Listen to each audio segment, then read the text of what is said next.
Hello everyone. My name is Dr. Anitia Lubbe and I'm a senior lecturer in the School for Mathematics, Science and Technology Education in the Faculty of Education here at the Northwest University in sunny South Africa. I lecture life sciences and didactics to pre-service teachers, and I'm also involved in our postgrad program. It is my privilege today to get you curious about the alternative assessment that I'm using in my classes and that I've been using over the past couple of years. So firstly, I would like to tell you why I'm interested in alternative assessment and what got me thinking. I've been using alternative teaching and learning practices in my classes for quite a while, but students, however, had the same question year after year, and that is, what do we need to study for the exam, and what do we need to do in order to pass the module? And that got me thinking that regardless of the fact that I'm making use of alternative and more student-centered approaches in my classes, being a social constructivist by heart, it didn't really have an influence on students' assessment literacy and also their assessment practices because they were so motivated to only study what was necessary in order to pass. So it got me thinking, maybe I should change my assessment as well. So I've implemented a method that I call cooperative learning embedded assessment. And from the name, you can gather that it is assessment practices that are, in essence, embedded in the 5 basic principles of cooperative learning.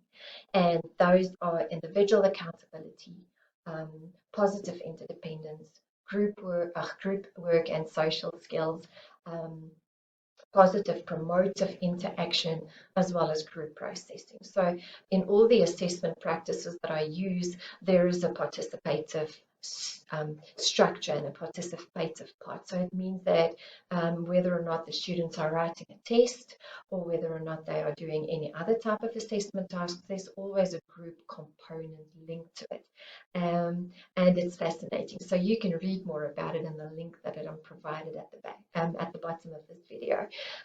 But the way how it's graded is that in order for me to make sure that students are still individually accountable for their own learning, I make use of peer assessment, self-assessment, and also the group activities mark as a whole, but also because there's not only a group component to the assessment that is done, but there's also an individual component, either before or after the group section.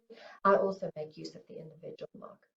What we found from the research that we've been doing regarding this is that not only are students learning more, so they are having and gaining a deeper understanding of the content, they are also modeling good assessment practices, which is priceless in teacher education worldwide and especially in South Africa.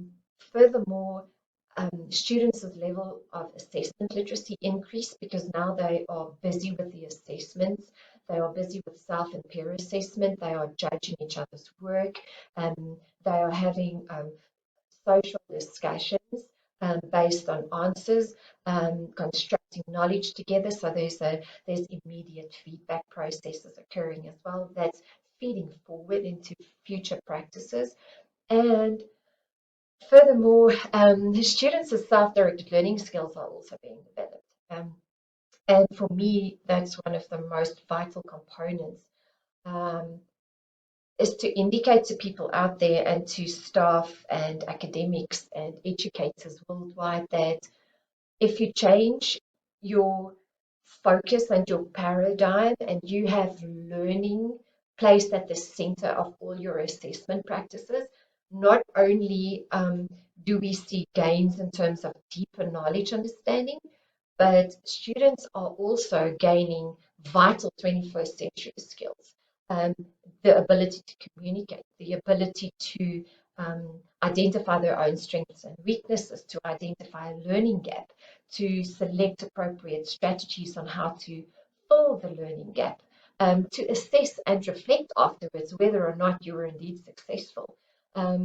So I hope that you are motivated and interested, and I hope that you continue, if you are already a firm believer in alternative and participative assessment, that you continue to do so. And if you are not, I hope that you are motivated and curious, and that you will find possible answers that you are looking for in order to start using this in your own classes one day. So, greetings from sunny South Africa.